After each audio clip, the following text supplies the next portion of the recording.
Hello बच्चों, online शिक्षण में आप सभी का स्वागत है। आज हम लोग कक्षा 8वीं का हिंदी विषय यानी हिंदी बाल भारती पढ़ेंगे। इसमें दूसरा विभाग चल रहा है। दूसरे विभाग में हम लोग 11वां पाठ परिवर्तन पढ़ेंगे। परिवर्तन पाठ के कवि हैं, ये कविता है, इसको लिखने वाले कवि हैं दुष्यंत कुमार जी। दुष्यंत कुमार जी का हम पहले परिचय प्राप्त करते हैं। दुष्यंत कुमार जी का परिचय है। दुष्यंत कुमार जी का परिचय यानी जन्म 1933 में बिजनौर मध्य उत्तर प्रदेश में हुआ था और मृत्यु जो है 1975 में भोपाल मध्य प्रदेश में हुई है। उन्होंने 42 वर्ष तक इस जो है दुनिया में लेखन का कार्य किया। तो परिचय है, दुष्यंत कुमार जी एक प्रसिद्ध हिंदी कवि और गज़लकार थे। आपने 42 वर्ष के जीवन में अपार ख्याति अर्जित की। उन्होंने जो लेखन कार्य किया उसके जरिए उन्हें अपार ख्याति मिली।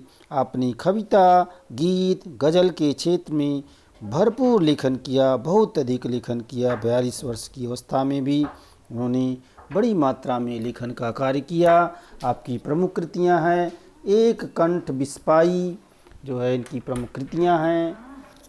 एक कंठ बिस्पाई, मसीहा मर गया, दूसरा इनका है मसीहा मर गया, ये गीति नाटक है।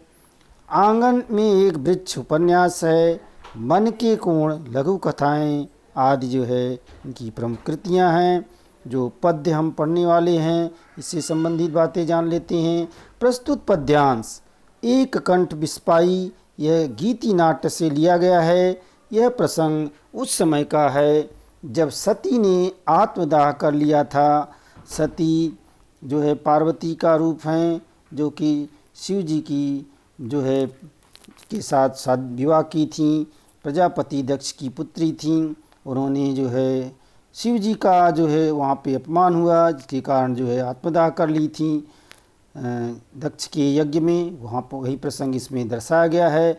तो कह रहे हैं कि प्रस्तुत पद्यांश एक कंठ बिस्पाई गीति नाट्य से लिया गया है। यह प्रसंग उस समय का है जब सती ने आत्मदाह कर लिया था। शिव सती के शव को लेकर मंदाकिनी नदी की ओर प्रस्थान करने वाले ही थे कि कुबेर की आवाज़ सुन कर के रुक गए और उन्हें फटकारने लगे। वहाँ पर उन्हें जो है कुबेर आकर के रोकने की कोशिश कर रहे थे। तो दुष्यंत कुमार जी ने इस प्रतीकात्मक कथा के माध्यम से समाज में व्याप्त छल, स्वार्थ, असमानता, श्रेय लूटने की कुपरंपरा, महिमा मंडन, धनपतियों के स्वार्थ, सत्ताधारियों की हृदयहीनता पर करारा प्रहार किया है। इस जो है कविता के माध्यम से, इस गीति नाट्य के माध्यम से दुष्यंत कुमार जी ने समाज को चेतावनी दिया है। चलो देखते हैं, इसको पहले वाचन करते हैं कविता का। ये कौन, ये कौन, कौन कैलाश शिखर पर अनाहुत आया? ये किसका सुर है जो मेरे निश्चय से टकराया? अस्तुत करता सामने नहीं आता है, बचता है। यह कौन मुझे सम्मोहित करने को छल रचता है? ये सारे संबोधन हैं कितने क्रूर व्यंग, जो करते आए मेरे संग छल सदैव। तुम दास समझते हो, मैं मित्र समझता हूँ, संबोधन और सर्वनामों की सृष्टि रोक। उत्तर दो मेरे एक प्रश्न का मित्रमान। दक्ष के यज्ञ में आमंत्रित थे सभी देव, था किंतु उपेक्षित मैं, पर तुमने दिया ध्यान। देवत्व और आदर्शों का परिधान ओढ़ मैंने क्या पाया गहरी पीड़ा से। हर परंपरा के मरने का विष मुझे मिला, हर सूत्रपात का श्रेय ले गए लोग। मैं ऊब चुका हूँ इस महिमा मंडित छल से, अब मुझे स्वयं का वास्तव सत्य पकड़ना है। जिन आदर्शों ने मुझे छला कई बार, मेरा सुख लूटा है, अब उनसे लड़ना है। बोलो क्यों आए हो, क्या और अपेक्षित है? कर्तव्य तुम्हारा धन सच्चय, कर्तव्य तुम्हारा धन संचय से इतर और भी है कोई? यदि है तो ये धनपति कुबेर, यह है कुयोग। मैं तो समझा था धन को दृष्टि नहीं होती, भावना शून्य हो जाते हैं धनवान लोग। आत्मस्थ बना देती सत्ता मित्रों को, आचरण बदलते जाते हैं उनके क्षण क्षण। अपनत्व खत्म हो जाता है, बच रहता है थोड़ा सा शिष्टाचार, और औपचारिकता प्रभुता का ऐसा ही होता है आकर्षण। तो इस तरह से कविता का वाचन यानी गीति नाट्य का वाचन करने के बाद इसका व्याख्या देखेंगे। यहाँ पर जो प्रसंग है उसको दर्शाते हुए इसकी व्याख्या देखेंगे। यहाँ पर जो है दुष्यंत कुमार जी ने जिस प्रसंग को उजागर किया है उसमें समाज को भी चेतावनी दिया है। तो शिव जी सती का शव लेकर के जो है मंदाकिनी नदी की तरफ प्रस्थान करने वाले थे, तभी जो है कुबेर छिप करके शिव जी का शंकर जी का स्तुति कर रहे हैं।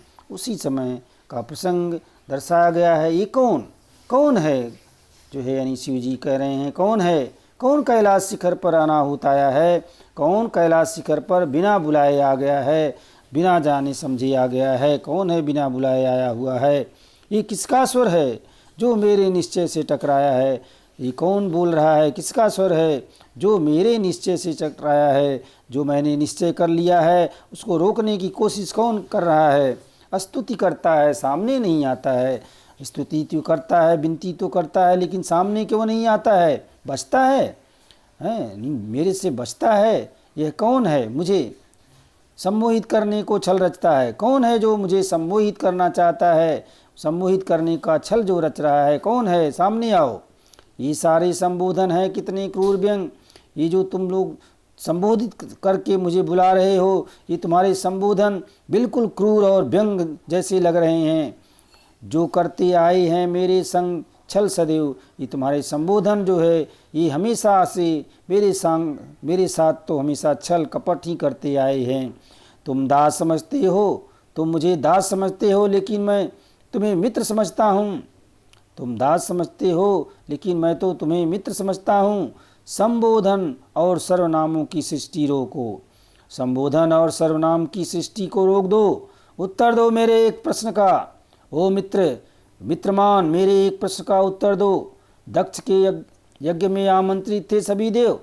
दक्ष का जब यज्ञ हो रहा था तो सभी लोग बुलाए गए थे, सबको निमंत्रण दिया गया था, किंतु मैं उपेक्षित था, मुझे ही नहीं बुलाया गया था। पर तुमने ध्यान दिया क्या, इस बात पर तुमने ध्यान दिया था? देवत्व और आदर्शों का परिधान ओढ़ मैंने क्या पाया? देवता बन करके, आदर्शवादी बन करके, देवत्व और आदर्श का परिधान पहन करके मुझे क्या मिला? मुझे क्या वहाँ पर मिला? इस सब करके देवत्व और आदर्शवादी बन करके मुझे क्या मिला? हर परंपरा के मरने का विष मुझे ही मिला। हर परंपरा के मरने का, समाप्त होने का विष जो है वह तो मुझे ही दिया गया। हर सूत्रपात का श्रेय ले गए लोग, हर सूत्रपात का श्रेय यश तो दूसरे लोग ले गए। मैं ऊब चुका हूँ, अब मैं ऊब चुका हूँ इस महिमा मंडित छल से। ये जो महिमा मंडित छल तुम लोग करते हो इससे मैं ऊब चुका हूँ, मुझे नहीं चाहिए तुम लोगों का भी छल। अब मुझे स्वयं का वास्तव सत्य पकड़ना है, जो मेरा सत्य है अब वही मुझे पकड़ना है। जिन आदर्शों ने मुझे छला है कई बार, जिन आदर्शों को मुझे त्याग देना है, जिन आदर्शों ने मुझे कई बार छल किया है, मेरे साथ कई बार कपट किया है, मेरा सुख लूट लिया है, अब उन्हीं आदर्शों से मुझे लड़ना है। अब जो है सत्य को हमें दर्शना है, सत्य के साथ लड़ना है। बोलो क्यों आए हो, बताओ क्यों यहाँ पर आए हो? क्या और अपेक्षित है? क्या कुछ और बाकी रह गया है? कर्तव्य तुम्हारा धन संचय से इतर, क्या तुम्हारा धन संचय के अलावा कोई और भी कार्य है? और भी है तो कोई और कार्य है क्या? यदि है तो हे धनपति कुबेर, यह है कुयोग। अगर कोई दूसरा कार्य तुम कर रहे हो तो यह तो कुयोग है, यह तो जो है कोई जो है कुयोग है, यह अच्छा समय नहीं है। मैं तो समझा था धन को दृष्टि नहीं होती है, धन के पास दृष्टि नहीं होती है, मैं तो ये समझता था। लेकिन भावना शून्य हो जाते हैं धनवान लोग। लेकिन यही धनवान लोग, जिसके पास धन होता है, वे लोग तो भावना शून्य हो जाते हैं। आत्मस्थ बना देती है सत्ता मित्रों को। सत्ता मिलने के बाद मित्र भी स्वार्थी बन जाते हैं, आत्मघाती बन जाते हैं, आचरण बदलते जाते हैं उनके, क्षण क्षण में, एक एक क्षण में उनके आचरण बदल जाते हैं। अपनत्व सारा खत्म हो जाता है, जिसको सत्ता मिल जाती है धन दौलत हो जाता है। बच रहता है थोड़ा सा शिष्टाचार और औपचारिकता, थोड़ी सी केवल शिष्टाचार और औपचारिकता बचती है। प्रभुता का ऐसा ही होता है आकर्षण। प्रभुता सत्ता मिलने का जो आकर्षण होता है उसका यही प्रभाव होता है, जिस लोगों को स्वार्थी बना देती है। लोगों के आचरण बदल जाते हैं, लोग स्वार्थी हो जाते हैं, भावना शून्य हो जाते हैं। केवल थोड़ा सा शिष्टाचार और औपचारिकता मात्र उनके मन में रह जाती है। तो इस तरह से इस जो है कविता का, काव्य का व्याख्या जो है आपकी समझ में आया होगा। अब हम अपना सेशन यहीं पे समाप्त करते हैं। धन्यवाद।